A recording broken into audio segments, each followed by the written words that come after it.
uh, partly arising from the fact that the world is expecting El Nino that affect every most rice producing countries, no? And in fact, the bans imposed by India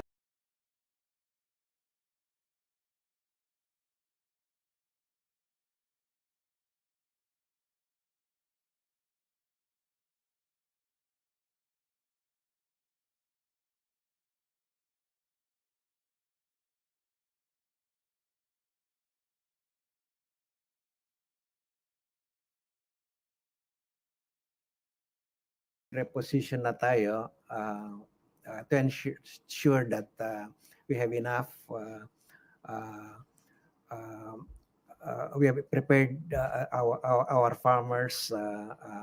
We have get our agencies um,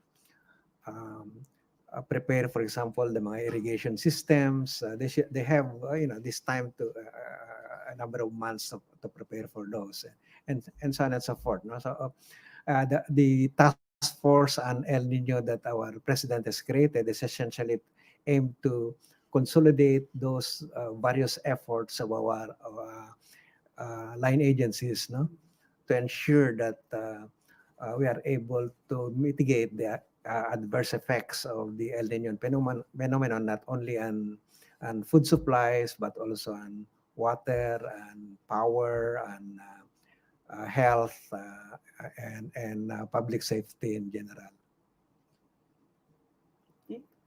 Vance Fernandez, Police Files. Sir, as you have mentioned, how can you try to help how can the government try to help this problem regarding the shortages of the products you have mentioned? Well, yeah. um, Number one, as I said, we have to prepare well, meaning that in our case at Neda, just to be more specific, no, uh, we will need to regularly monitor the market supply and demand, the market situations for each of these basic commodities, no, so that we can uh, uh, advise government agencies, the president, the cabinet, and appropriate actions. Na, for example, kung maraming makita natin na napakalaki yung potential effects sa production sa rice, halimbawa, then we need to look at uh, options that we can use, no, we can deploy to mitigate the effects of such uh, uh, say decrease in production, no? And prices and the access to food by vulnerable groups. So we advise, for example, the DSWD to accelerate the deployment of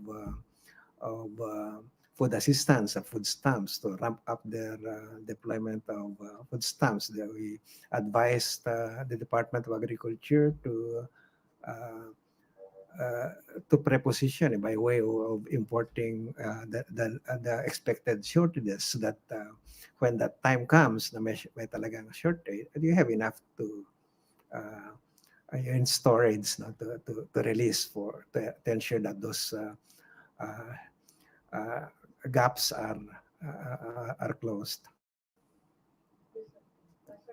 How about, can you try to give us an update on our Philippine economy this 2023?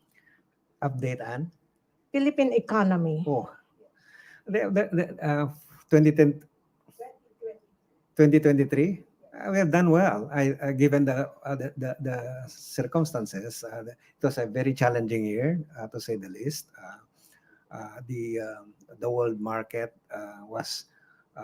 not as was as was that far more challenging than initially expected.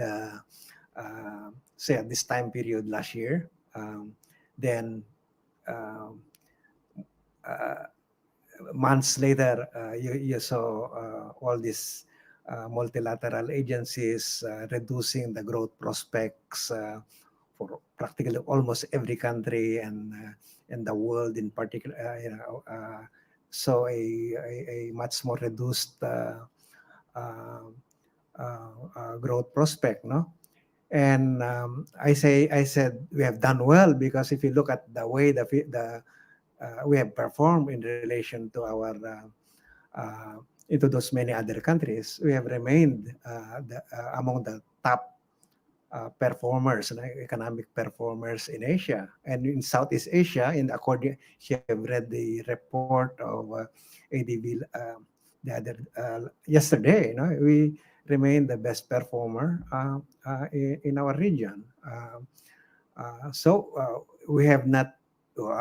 I've not given up yet the 6% because it is the low range of the or low the low number for the range of 6 to 7%. No, I'm still hoping that we get at least the 6%. But even if we miss that a bit, again, that we should congratulate ourselves, congratulate.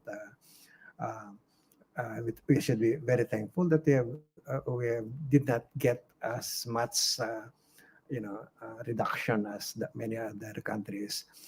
Moving forward, for 2024, we do think that one, we have learned many lessons also from this year and how to better manage our programs. For example, we did hiccups. We had hiccups on government spending in the first half of the year, right?